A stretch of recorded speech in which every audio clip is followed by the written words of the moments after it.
हर हर महादेव। जब जब भक्तों पर विपदा आई, तब तब कालों के काल महाकाल ज्योति रूप में इस धरा पर अवतरित हुए हैं। इस प्रकार इस धरा पर कुल 12 ज्योतिर्लिंग हैं। लेकिन क्या आपको पता है कि भगवान शिव 12 जगहों पर ही क्यों प्रकट हुए? अलग अलग हिस्सों में स्थापित महादेव के हर ज्योतिर्लिंग के पीछे एक कहानी है। लेकिन इन ज्योतिर्लिंगों के स्थापित होने के पीछे की वजह क्या है, सब बताएंगे आपको अपने इस खास वीडियो में। तो फिर ज्योतिर्लिंग के रहस्यों के बारे में जानने के लिए पूरा वीडियो देखें। और अगर आपने अभी तक हमारे इस चैनल को सब्सक्राइब नहीं किया है तो प्लीज हमारे इस चैनल को लाइक कीजिए, शेयर कीजिए, सब्सक्राइब कीजिए और हाँ, बेल आइकन जरूर दबाइए ताकि इसी प्रकार की रोचक जानकारी का नोटिफिकेशन सबसे पहले आप तक पहुँचे। वैसे तो देश भर में शिव जी के कई प्रसिद्ध मंदिर और शिवालय हैं, लेकिन उनके 12 ज्योतिर्लिंगों का अपना अलग ही महत्व है। पुराणों और धार्मिक मान्यताओं के मुताबिक इन 12 स्थानों पर शिवलिंग मौजूद है। उनमें ज्योति के रूप में स्वयं भगवान शिव विराजमान है और यही कारण है कि उन्हें ज्योतिर्लिंग कहा जाता है। कहते हैं कि जो इन ज्योतिर्लिंगों के दर्शन कर लेता है उसके सभी पाप दूर हो जाते हैं। तो चलिए आपको एक एक कर दर्शन करवाते हैं इन ज्योतिर्लिंगों की। इस कड़ी में सबसे पहले बात करते हैं सोमनाथ ज्योतिर्लिंग की। इन 12 ज्योतिर्लिंगों में सबसे पहला ज्योतिर्लिंग है सोमनाथ। गुजरात के वेरावल बंदरगाह के पास स्थित नागर शैली में स्थापित ये पहला देवालय है। कहा जाता है कि सृष्टि से पहले भी सोमेश्वर सोमनाथ थे। शिव पुराण की माने तो दक्ष प्रजापति के श्राप के कारण चंद्रमा का क्षय होता जा रहा था। तब चंद्रमा ने अपनी रक्षा के लिए भगवान शिव की पूजा की और इससे प्रसन्न होकर गुजरात के समुद्र तट पर सोमेश्वर सोमनाथ ज्योतिर्लिंग के रूप में प्रकट हुए।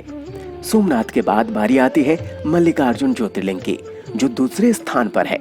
आंध्र प्रदेश के श्रीशैल पर्वत पर स्थित इस ज्योतिर्लिंग के बारे में कहा जाता है कि ब्रह्मांड की परिक्रमा में गणेश जी के विजय होने के बाद कुमार कार्तिकेय रूठकर दक्षिण में कौंज पर्वत पर जाकर रहने लगे।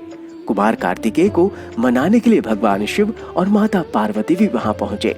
उनके प्रतीक रूप में ही जो ज्योतिर्लिंग प्रकट हुआ वो मल्लिकार्जुन ज्योतिर्लिंग कहलाया। कहते हैं कि यहाँ भगवान शिव की पूजा करने से अश्वमेध यज्ञ करने के बराबर फल प्राप्त होता है। अब बात करते हैं महाकालेश्वर ज्योतिर्लिंग की, जो तीसरे ज्योतिर्लिंग के रूप में माना जाता है। मध्य प्रदेश के उज्जैन में स्थित इस ज्योतिर्लिंग के बारे में कहा जाता है कि इसके दर्शन मात्र से ही सपने में भी डर नहीं सताता। यहाँ के बारे में कथा प्रचलित है कि दूषण नाम के एक असुर के अत्याचार से लोग त्रस्त थे। उससे मुक्ति पाने के लिए ब्राह्मणों ने पार्थिव शिवलिंग बनाकर भगवान शिव की पूजा शुरू की। दूषण ने ब्राह्मणों को मारने के लिए जैसे ही खड्ग उठाया तो पार्थिव शिवलिंग से महाकाल प्रकट हो गए और दूषण को भस्म कर दिया। इसके बाद ब्राह्मणों ने भगवान शिव को वहीं रुकने का निवेदन किया और भोलेनाथ ने उनकी विनती स्वीकार की और वहीं ज्योतिर्लिंग के रूप में बस गए और कहलाए कालों के काल महाकाल। चौथे ज्योतिर्लिंग के रूप में ओंकारेश्वर और दूसरा ममलेश्वर को माना जाता है। कहा जाता है कि नर्मदा के पावन तट पर विंध्य पर्वत ने भगवान शिव का पार्थिव लिंग बनाकर कई वर्षों तक अटूट भक्ति के साथ तपस्या की। उनकी इस तपस्या से प्रसन्न होकर भगवान शिव प्रकट हुए। ठीक उसी समय देवतागण और ऋषिगण भी वहां पहुंच गए और भगवान शिव से अनुरोध किया कि यहाँ ज्योतिर्लिंग 2 स्वरूपों में बट जाए। और फिर ज्योतिर्लिंग 2 स्वरूपों में बट गया, जिसमें एक ओंकारेश्वर और दूसरा ममलेश्वर कहलाया। अगला ज्योतिर्लिंग है झारखंड के देवघर में स्थित बाबा बैद्यनाथ। इस ज्योतिर्लिंग की कहानी रामायण से जुड़ी है।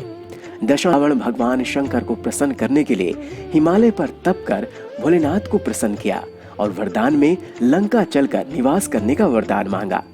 भोलेनाथ ने आशीर्वाद देते हुए कामना शिवलिंग दे दिया और साथ में ये भी शर्त रख दी कि अगर शिवलिंग को रास्ते में कहीं रखा तो वहीं स्थापित हो जाएंगे। कहते हैं कि जब रावण देवघर पहुंचा तो उसे लघु शंका आई। ऐसे में वो बैजू नामक एक ग्वाले को शिवलिंग देकर लघु शंका के लिए चला गया और बैजू ने शिवलिंग को धरती पर ही रख दिया। फिर तो वही हुआ जो भगवान शिव ने शर्त रखी थी। लाख कोशिश के बाद भी रावण वहां से शिवलिंग हिला भी नहीं पाया और गुस्से में शिवलिंग को अंगूठे से दबाकर चला गया। कहा जाता है कि वैजु ग्वाले के रूप में श्री हरि विष्णु थे। अगला ज्योतिर्लिंग है महाराष्ट्र में पुणे से 110 किलोमीटर दूर भीमा शंकर। यहाँ के बारे में कहा जाता है कि कुंभकर्ण की पत्नी करकटी के गर्भ से भीम नाम के एक राक्षस का जन्म हुआ था। उसने तपस्या कर ब्रह्मा से लोक विजय होने का वर मांगा। वरदान मिलते ही उसने देवताओं को सताना शुरू कर दिया। पीड़ित देवता भगवान शिव की शरण में गए। तब भगवान शिव ज्योतिर्लिंग के रूप में प्रकट हुए और भीम राक्षस का वध कर दिया। इसके बाद ये ज्योतिर्लिंग भीमाशंकर ज्योतिर्लिंग के नाम से प्रसिद्ध हुआ। तो दोस्तों, आपने इस वीडियो में भगवान शिव के 6 ज्योतिर्लिंगों के बारे में जाना। अगले वीडियो में हम आपको 6 बाकी ज्योतिर्लिंगों के बारे में बताएंगे।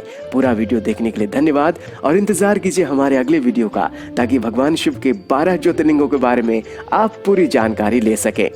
और इसी प्रकार की रोचक और पुण्यकारी ज्ञानवर्धक जानकारी को जानने के लिए हमारे इस चैनल को लाइक कीजिए, शेयर कीजिए, सब्सक्राइब कीजिए और हाँ, बेल आइकन जरूर दबाइए ताकि वीडियो का नोटिफिकेशन सबसे पहले आप तक पहुंचे। नमस्कार। हर हर महादेव।